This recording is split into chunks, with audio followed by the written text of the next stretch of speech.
월요일 새벽 아침에 하나님의 은혜를 사모하여 나오신 모든 분들을 주님의 이름으로 축복하고 환영합니다. 하나님께서 오늘 아침에도 우리들에게 생명의 말씀 주실 줄 믿습니다. 기도하겠습니다. 하나님 아버지 감사합니다. 이 시간 간절하고 갈급하고 또 가난한 마음으로 주님께 나아갑니다. 주님, 부족한 종을 온전히 가려주시고 오직 성령께서 말씀하시는 귀하고 복된 시간 되게 하여 주시옵소서. 예수 그리스도의 이름으로 기도드립니다. 아멘. 요한복음 12장 1절에서 8절 말씀을 가지고 예배자의 마음이란 제목으로 함께 은혜 나누겠습니다. 사복음서에는요, 한 여인의 향유 붓는 사건이 모두가 기록이 되어 있습니다. 근데 그 중에서 누가복음은 그것이 갈릴리에서 일어난 것으로 기록이 되어 있으니까 그것은 별개 사건이고, 나머지 마태복음과 마가복음 그리고 오늘 요한복음은 모두가 다 베단에서 일어난 동일한 사건입니다. 그 중에서 특별히 이 요한복음은 이 여인의 이름이 마리아다라고 하는 것을 정확하게 기록하고 있습니다. 그래서 이것을 본문으로 삼고 마가복음 14장에 나와 있는 내용들을 같이 묶어서 오늘 함께 말씀을 나눠보겠습니다. 제가 이곳에서 봉사로 가르치고 있는 대학에서 있었던 일입니다. 한 남학생이 저한테 연락이 왔습니다. 선생님, 제가 정말로 중요한 일을 가지고 선생님을 만나 뵙고 상의 드릴 것이 있습니다. 약속했죠. 저희 집으로 오기로 했습니다. 기도하고 기다렸습니다. 15분이 지났는데 오지 않았습니다. 길을 찾는데 시간이 걸리겠지 생각했죠. 30분이 지났는데 오지 않았습니다. 이상하다. 45분이 지났는데 오지 않았습니다. 걱정이 됐습니다. 왜냐하면 오토바이를 타고 오는 것이기 때문에 그렇습니다. 전화를 했는데 받지 않았어요. 몇 번 시도해서 통화가 됐습니다. 그 학생이 저한테 이렇게 얘기하는 것입니다. 선생님, 제가 지금 바빠요. 그래서 이렇게 물었습니다. 우리가 오늘 중요한 일로 만나서 얘기하기로 했는데 갑자기 무슨 일이 생겼니? 그때 이 학생이 저한테 이렇게 대답했습니다. 지금 축구하고 있어요. 제가 이런 마음이 들었어요. 이러한 시간들이 모여서 이 형제의 인생이 되는 것인데 소중한 시간에 소중한 일을 하는 것을 배워야 하는 것이 아닌가, 이런 마음이 들었습니다. 오늘 1절을 보시면 지금 이때가 6월절 엿새전이라고 되어 있죠. 요한복음에는 6월절이 3번 등장합니다. 2장에 성전 정화 사건이 6월절, 그리고 6장에 오병이어 사건이 6월절, 그리고 오늘 12장에 마리아의 도유 사건이 6월절입니다. 다른 공관복음에는 6월절이 한 번씩밖에 등장하지 않지만 이 요한복음에는 3번이 등장하기 때문에 이것을 우리가 예수님의 공생의 3년이라고 볼 수 있게 되는 것입니다. 자, 그러면 오늘 남아있는 이 6월절은 어떤 6월절일까요? 바로 그 세 번째, 즉 예수님께서 십자가에 달려 돌아가시기 바로 직전에 지금 엿새 전인 것입니다. 예수님의 십자가 이전에 이 땅에서의 그 인생의 마지막 일주일 안으로 지금 들어오신 것이죠. 가장 소중한 시간들을 지금 시작하시는 때입니다. 만약에 저와 여러분이 누군가의 시간을 일주일만 가질 수 있다면, 이것이 마지막이라는 것을 안다면 우리는 어떻게 그 시간을 보낼까요? 아니, 지금 나에게 일주일의 시간밖에 안 남아 있다면 나의 인생에 아마도 우리는 지금 우리가 분주하게 하고 있는 많은 것들이 불필요하다는 것을 알고 가장 소중한 일들을 하기를 시작할 것입니다. 오늘 이 마리아는 그런 것을 한 것입니다. 이 제자들은요, 이 예수님께서 지금 곧 무슨 일이 일어날지를 아마도 몰랐던 것 같습니다. 그러나 이 마리아는 그것을 감지하고 있었던 것이죠. 그래서 예수님께서 이렇게 말씀하시잖아요. 나의 장사를 위함이다. 이 마리아는 그러므로 그 마음속에 있었던 그 사랑의 마음을, 가장 사랑하는 분에게 한 그 마음을, 가장 소중한 것을 드림으로 지금 오늘 이 사건을 만들어내고 있다는 것입니다. 즉 예배자의 마음, 첫 번째는요, 가장 소중한 것을 드리는 마음입니다. 오늘 3절에 보시면 지극히 비싼 순전한 나드 한 근이라고 되어 있죠. 이 나드가 향유인데 이것이 바로 인도 북부 지방에 있었던 허브 나무에 뿌리와 줄기에서 축출한 오인트먼트, 향유였습니다. 이것을 유대 지역으로 가져오려면 이것은 수입하는 거잖아요. 그래가지고 그들은요, 이 옥합, 아주 단단한 옥합에 완전히 봉해서 그것을 막아서 가지고 온 것이죠. 그 향기가 빠져나가지 않도록. 자, 이것이 지금 300데나리온의 가치라고 5절에 나와 있습니다. 한 데나리온은 우리가 잘 아시는 것처럼요, 그 노동자가 하루 종일 일하고 받는 품삯입니다. 그것이 300일치, 약 1년치죠. 그래서 NIV 성경에는 그것이 1년의 임금이다, 이렇게 번역이 되어 있습니다. 자, 300데나리온은 그 당시, 예수님 당시에 얼만큼의 가치가 있었던 것이었을까요? 우리가 요한복음 6장에 보시면 오병이어 사건이 나오잖아요. 그때 예수님께서 제자들을 시험하시기 위해서 이렇게 말씀하십니다. 너희가 먹을 것을 주라. 그때 빌립이 뭐라고 대답합니까? 조금씩 먹게 하려고 하더라도요, 얼마가 모자란다고요? 200데나리온. 그때 그 자리에는 5,000명의 남자들이 있었습니다. 그리고 여성들과 아이들까지 포함하면 훨씬 많은 숫자죠. 그들을 200데나리온을 먹일 수 있다는 것이었죠. 그러면 그냥 단순하게 5,000이라고만 계산해도 300데나리온은 얼마의 가치입니까? 7,500명을 먹일 수 있는 가치입니다. 대단히 지극히 비싼 것이지요. 또한 그것은 그 당시에 유대 여인들은요, 특별히 이것을 아주 소중한 날, 그 중에서 혼인을 위해서 보관했습니다. 왜냐하면 이것이 한번 깨져서 열리면 다시 담거나 붙여가지고 봉할 수가 없는 것이기 때문에 가장 소중할 때 가장 향기로운 것을 집안에 퍼뜨리는 용도가 되는 것이잖아요. 그러므로 이 마리아에게 있어서 이 향유는요, 아주 비싼 것뿐만 아니라 그의 미래를 위해서 예비한 것이었다는 것이지요. 그것을 가장 사랑하고 소중한 주님께 아낌없이 드리고 있는 것입니다. 우리는요, 이와 같이 향유 옥합을 보관하지는 않습니다. 그렇다면 무엇이 가장 소중한 것이 될까요? 우리는 어떤 것으로 하나님께 나아가고 예배하는 자들이 되어야 하는 것일까요? 소중하다는 것, 사람마다 틀립니다. 그래서 이렇게 한번 생각해 보십시오. 내가 지금 가장 절박하고 필요한 것이 무엇인가? 내가 만약에 연약한층에 있다면 저에게는 건강이 가장 소중한 것입니다. 어려운 가운데 있다면 저한테는 물질이 가장 소중한 것이지요. 그리고 만약에 내가 많은 일로 지금 분주하게 살아가고 있다면 저는 시간이 가장 소중한 것입니다. 이러한 것들을 주님께 드리는 것입니다. 마가복음에는 이 옥합을 어떻게 드렸는지에 대한 동사가 하나 나와 있는데 깼다라고 되어 있습니다. 이 브레이크한 것이죠. 즉 그 옥합은 지금처럼 이렇게 뚜껑이 있어가지고 열고 닫고 그런 게 아니잖아요. 그냥 깨지는 것입니다. 깨지면 그러면 그것을 그냥 붓고 끝나는 것이에요. 그러므로 정말 300데나리온의 가치 그거 다 쓴 것이거든요. 근데 이 깨지는 것, 남김없이 다 드린 것, 예수님도 그렇게 하셨습니다. 예수님께서 우리를 사랑하시기 위해서 십자가를 사랑하시는 것을 십자가로 증명하셨는데 어떻게 하셨습니까? 십자가 위에 잠깐 고통을 참으시고 다시 내려오셨습니까? 아니죠. 예수님께서는요, 거기서 십자가 위에서 물과 피를 다 쏟으셨습니다.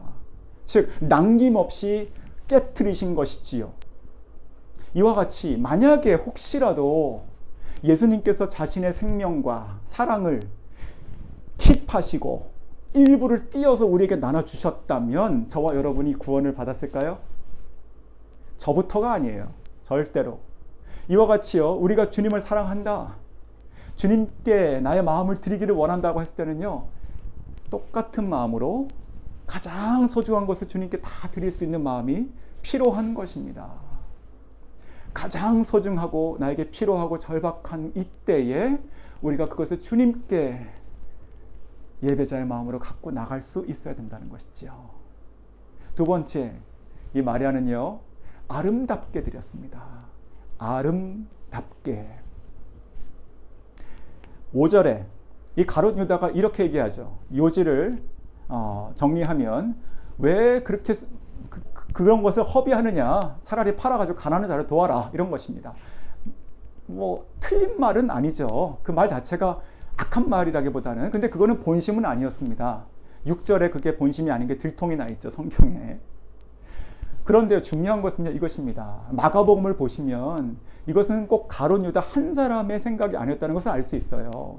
여러 사람이 그렇게 생각했다고 성경은 기록하고 있습니다. 즉, 그 자리에서 그 마리아의 그 옥합을 깨는 것을 봤을 때 가룟 유다와 다른 제자들도 똑같이 그렇게 생각했을 것이라는 것입니다. 그것을 마가복음에서는 뭐라고 표현하냐면 허비한다고 표현하고 있습니다. 허비. 자, 이 허비라고 하는 것, waste잖아요. 이 낭비, 허비라고 하는 것에 대한 이 원어의 뜻을 좀 찾아봤어요. 그랬더니 이런 뜻이 있습니다. 그냥 잃어버린다는 뜻이 있고요. 그것이 무너진다는 뜻이 있고, 그것이 파괴된다는 그런 뜻이 있습니다. 자, 이것을 종합적으로 이렇게 생각해 볼 수 있는 것이죠. 왜 그렇게 값비싼 것을 네가 여기서 깨서 너의 인생을 망치냐 되는 거예요. 어리석다라고 되는 것입니다. 하나님 앞에 사랑한다 표현하면 되는 것이지 마음을 받으시는데 왜 그것을 굳이 깨서 그것을 굳이 왜 발에 다 부어? 어리석구나. 차라리 가난한 자를 돕지. 이렇게 되는 겁니다. 우리도 주님께 예배하러 나가는 것이 그렇게 보일 수가 있습니다. 아니, 저희가 그것을 생각하고 힘써 나가야 되는 것이지요. 요즘같이 어렵고 힘든 시간들을 보낼 때 이렇게 얘기할 수 있습니다. 꼭 교회를 가야 되느냐? 집에서 온라인으로 드려. 그리고 지금 모두가 힘드니까 이전에 했던 헌신, 드림, 섬김들 지금 잠깐 내려놔. 하나님을 예배한다는 것, 그래, 할 만할 때 해. 오케이. 주일날 예배 드리고 갔다 와. 다른 시간은 널 돌보고 살아. 이렇게 얘기할 수 있는 것입니다. 그것이 허비하는 것처럼 보이고 그것이 어리석은 것처럼 보이는 것입니다. 그런데 예수님께서 똑같은 상황을 어떻게 말씀하셨는지를 우리가 기억해야 됩니다. 마가복음 14장 6절에 요한복음에 없는 얘기가 써져 있어요. 우리가 잘 아는 거지만 이렇게 얘기하십니다. 저를 괴롭게 하지 마라. 내게 좋은 일을 하였느니라. 좋은 일. 자, 이걸 꼭 기억하십시오. 이 좋다라는 것이 무슨 뜻일까요? 그냥 내가 좋아하는 과일, 내가 좋아하는 거 선물 받아서 이렇게 마음이 좋다는 뜻일까요? 아니죠. 예수님께서 쓰신 이 좋다라고 하는 것은 특별한 뜻이 있습니다. 깊은 뜻이 있어요. 이게 헬라어의 그 칼로스라고 하는 단어가 쓰였는데요. 이 칼로스는요, 히브리어의 토브를 번역하는 단어입니다. 토브. 이 토브는요, 좋다라는 뜻이죠. 이것도 good이니까. 근데 이 토브가 쓰였던 컨텍스트를 보면 이런 걸 볼 수 있습니다. 예를 들어서 창세기 1장 하나님께서 첫째 날, 둘째 날, 셋째 날 하면서 세상을 창조하시잖아요. 완전함으로 아름다움으로 창조하시고 하나님께서 그것을 보시면 뭐라고 하십니까? 보시기에 좋았다라고 말씀하시죠. 그때 쓰였던 단어가 토브입니다. 그것이 번역되는 것이 칼로스고, 그래서 이것은요, 이 칼로스라고 하는 것은요, 좋다, 아름답다, 고귀하다 이런 뜻이 같이 뭉쳐있는 단어입니다. 그냥 내 마음에 든다 이런 정도가 아닌 것이에요. 그래서 오늘 이 한국 성경에는 좋은 일이라고 되어 있는데 NIV나 아니면 다른 몇몇 영어 성경은 이것을 beautiful로 번역하고 있습니다. 나에게 아름다운 일을 하였느니라. 아름다운 일, 지극히 아름다운 일, 완전한 일. 예수님께서 나는 선한 목자라 했을 때 똑같은 단어 쓰시거든요. 완전하신 분이신 것이죠. 이것은, 이 도유 사건은, 이 값비싼 향유를 깨서 거기서 붓는 사건은 분명 사람들에게 허비하는 것이었지만 예수님께서는 똑같은 사건이 아름다운 사건이 되는 것이었습니다. 이 허비한다, 그리고 아름답다, 가치 있다. 이것을 묵상하면서 제가 예전에 들었던 설교 하나가 생각이 났습니다. 2000년도 5월 달에 미국에서 그 원데이라고 하는 집회가 있었는데요. 그 집회에서 존 파이퍼 목사님께서 하셨던 설교입니다. 그때 인생의 가치에 대한 얘기를 이렇게 하시면서 이런 얘기를 했어요. 그 얘기가 나중에 다시 재편집돼가지고 그 2003년에 당신의 삶을 낭비하지 말라. Don't waste your life. 이런 책으로도 나왔죠. 그때 이런 예화를 드십니다. 지금 2000년입니다. 지금 말하고 있는 시점이. 최근에 내가 한 소식을 들었는데 그 카메룬에서 두 선교사님께서 안타깝게 돌아가셨다는 소식입니다. 한 분은 80세가 넘으신 분이시고 여자 선교사님, 그리고 이분과 동역하셨던 또 의사 여자 선교사님 계신데, 이 두 분은 정말 평생 주님을 사랑했고 늘 가난한 자들과 함께하고 복음을 전하는데 힘쓰고, 그리고 늘 사람들을 고치고 돕는데 헌신하신 분이십니다. 그런데 얼마 전에 이분들이 차를 타고 가시다가 그 브레이크가 고장남으로 말미암아 차가 낭떠러지에서 떨어져 이분들이 안타깝게도 돌아가셨습니다 라고 하는 거예요. 그 소식을 전하면서 이렇게 얘기하십니다. 사람들은 이분들의 삶을 비극이라고 얘기합니다. 얼마나 안타깝습니까? 하지만 그때 존팔 목사님께서 이렇게 말씀하십니다. 여러분, 제가 단언코 얘기하는데 이것은 비극이 아니라 영광입니다. 여러분, 제 말 잘 들으세요. 비극이 무엇인지 제가 보여드릴게요. 그러면서 종이 하나를 이렇게 꺼내가지고 보입니다. 이것이 뭐냐면 1998년 2월호 리더스 다이제스트 잡지에 있는 것을 뜯어온 거예요. 그러면서 이 안에 있는 이야기를 설명해줘요. 59세 남자와 51세 여자 부부가 있는데, 이분들은 5년 전에 조기 은퇴하시고 평생 번 돈을 가지고 지금 플로리다에 있는 한 해안가 도시에서 정착해서 거기서 여생을 보내고 있다는 이야기입니다. 그러면서 그 아티클의 내용이 이것이에요.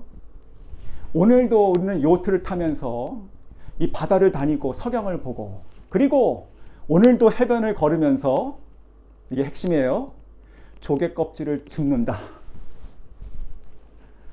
그러면서 이 존 파이퍼 목사님께서 이렇게 얘기합니다. 이것이 허비하는 인생이 아니기 뭐겠습니까? 그러면서 이렇게 얘기해요. 여러분, 내가 지금 40분간 설교를 해야 되는데 여러분에게 간곡하게 부탁합니다. 제발 이 꿈을 위해서 여러분의 인생을 사지 마십시오. 이 꿈을 살라고 여러분 노력하지 마십시오. 오직 주님을 사랑한 시간과 주님을 위한 시간만 남습니다. 이렇게 얘기하는 거예요. 이것이 바로 Don't waste your life가 되는 것이죠. 지금 이 순전한 나드 한근, 이것을 깨서 주님의 발에 부은 사건, 이 마리아의 모습은요, 사람들이 세상의 관점으로 봤을 땐 참 어리석기 짝이 없는 것이에요. 자기 인생 망쳐버리는 것입니다. 그냥 적당히 하면 되는 건데 왜 굳이 저렇게 하느냐가 되는 것이에요. 근데 이것은 예수 그리스도의 죽음을 위한 것이고, 가장 사랑하는 주님과의 마지막 시간에 그 사랑을 표현할 길이 없어서 그가 가지고 있는 가장 소중한 것을 다 깨서 드린 것이었거든요. 그것이 바로 아름다운 일인 것입니다. 사랑하는 성도 여러분, 우리가 주님을 예배한다는 것이 이래야 되는 것이 아니겠습니까? 주님이 보실 때 그래 세련됐네, 그래 잘한다, 이런 것이 아니고요. 아름답다, 아름답구나, 이렇게 우리가 보이기를 진심으로 원합니다. 지금 이때가요, 저희들이 어쩌면 우리들의 신앙생활에 가장 특별한 시간이 지금 살고 있을지 모르겠습니다. 저희는 선택의 기로에 서 있어요. 주저앉을 것인가 아니면 점핑할 것인가. 저희는요, 이때에 오히려 이 마리아처럼 예수 그리스도께 정말 과격할 만큼 나가야 되는 것입니다.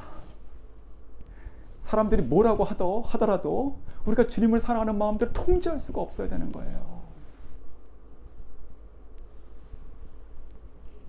그리고 이 마가복음을 보시면 이 여인에 대해서 예수님께서 평가하실 때 이렇게도 평가하십니다. 8절에 저가 힘을 다하여 내 몸에 기름을 부었노라. 힘을 다하여, 이 뜻이 무엇일까요? 이 원어의 해설을 보니까 이것은 그가 할 수 있는 것을 했다라는 뜻입니다. 별거 아닌 것 같죠? 근데 이것이 중요한 것이에요. 이것은 하나님께서 그래 크고 작은 일, 중요하고 덜 중요한 일 이렇게 보시는 것이 아니라 하나님과 우리의 1대1의 관계에서 우리가 할 수 있는 나의 그릇의 최고치를 주님께 드렸다는 것이죠. 그것이 힘을 다했다는 것입니다. 그것이 무엇이건 간에. 제가 이 말씀을 묵상하면서 제가 제 아내의 한 장면이 이렇게 좀 떠올랐어요. 제 아내가 처음에 젊었을 때 선교사로 헌신할 때 이렇게 얘기했다고 해요. 하나님, 어디든지 좋고 어떤 환경이든지 괜찮습니다. 기꺼이 할 수 있기를 원합니다. 하지만 한 가지만, 하나님, 제가 더운 곳만 안 가게 해주세요. 이렇게 기도했다고 합니다. 서원 기도할 때. 왜냐하면 몸에 열이 아주 많아요. 그래가지고 겨울에도 이렇게 많이 안 입어도 안 춥고 그렇습니다. 그런데 하나님이 인도하시면서 제가 지금 캄보디아에 왔습니다. 5년 동안, 처음 와가지고 5년 동안 정말 행복하게 기쁘게 힘을 다해서 이렇게 섬겼어요. 아니, 노력을 했습니다. 노력을 했어요. 그런데요, 저는 원래 좀 체질이 이렇게 더위를 잘 견디는 체질이어서 별로 괜찮았는데, 제 아내에게는 그 날씨 자체가 굉장히 힘겨웠던 것이었죠. 그래가지고 5년쯤 됐을 때 몸이 한번 이렇게 팍 주저앉는 때가 있었습니다.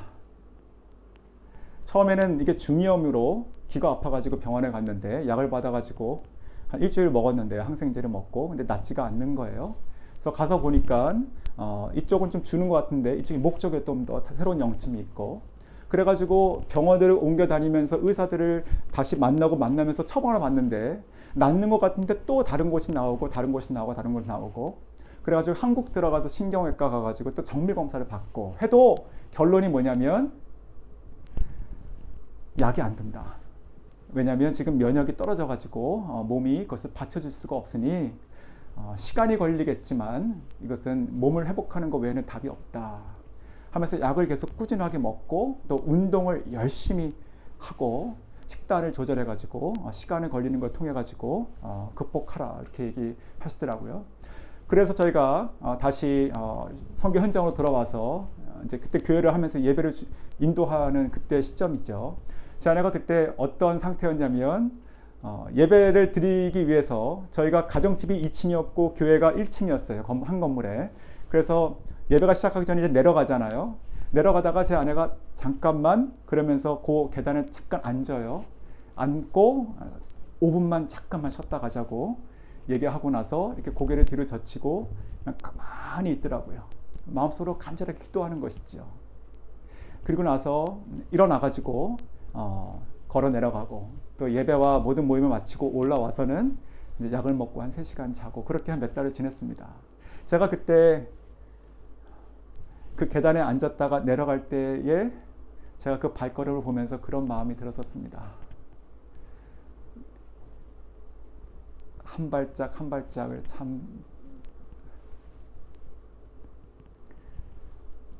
힘을 다해서 내려가는구나. 참 아름답게 보였습니다. 하나님의 은혜로 지금 많이 건강이 회복됐고 또 기쁘게 사역하고 있습니다.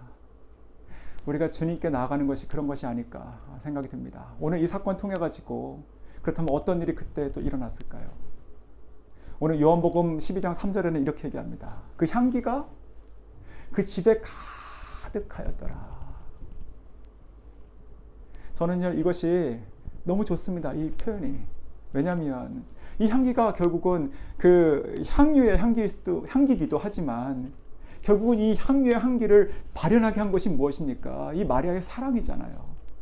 이 마리아의 예수님에 대한 사랑의 마음, 그것이 같이 그 안에 꽉 찬 것이에요.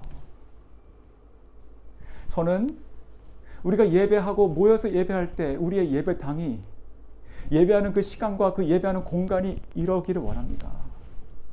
그냥 너무 좋은 거예요. 그냥 이곳에 앉아 있으면 좋은 거예요.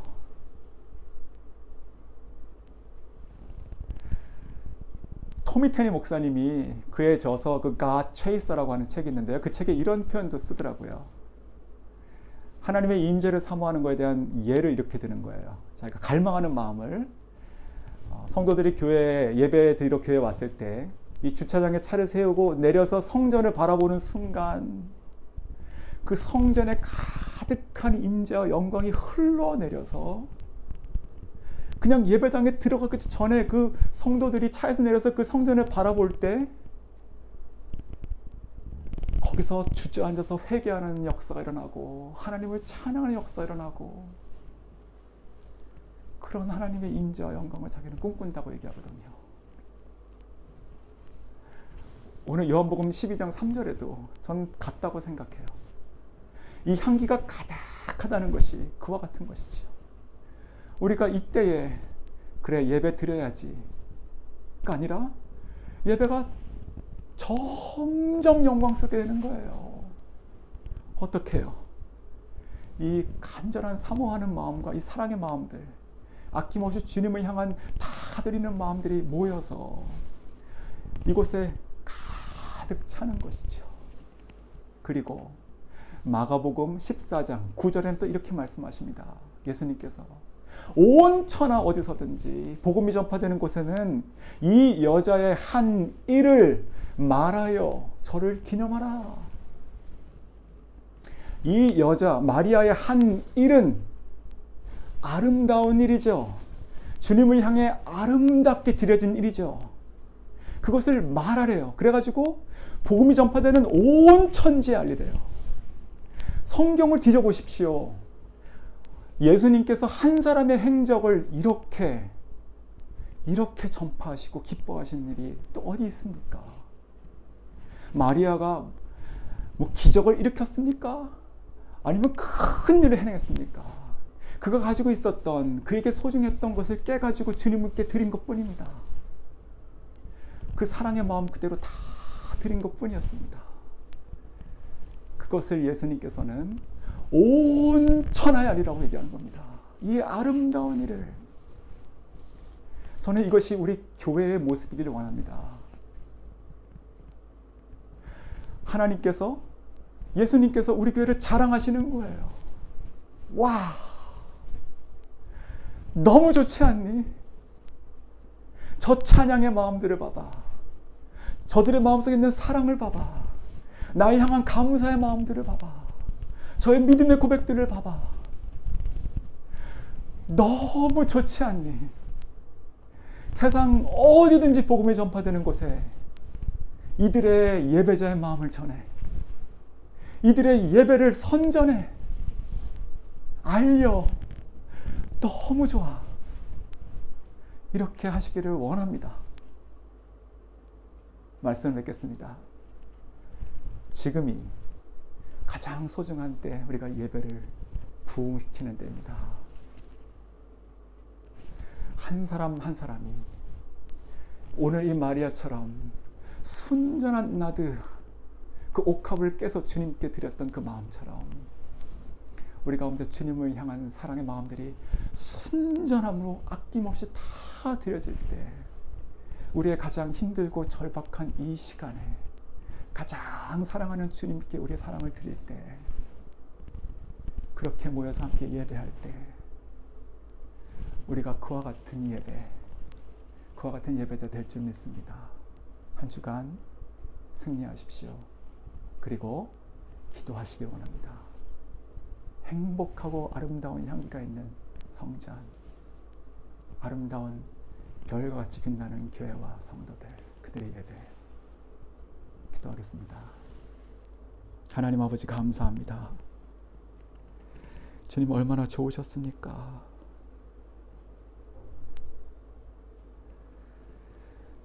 우리가 그 마리아의 마음을 담기 원합니다. 주님, 우리 사랑하는 교회와 성도님들 어려운 시간들을 살고 있지만 우리 안에 있는 주님을 향한 그 사랑하는 마음, 감사와 은혜의 마음들, 주체할 수 없는 이 마음들 제약되지 않게 해주십시오. 주님께서 기뻐하시고 자랑하시고 전파하시는 예배자, 예배, 하나님의 집 교회 되게 해주십시오. 예수 그리스도의 이름으로 기도드립니다. 아멘.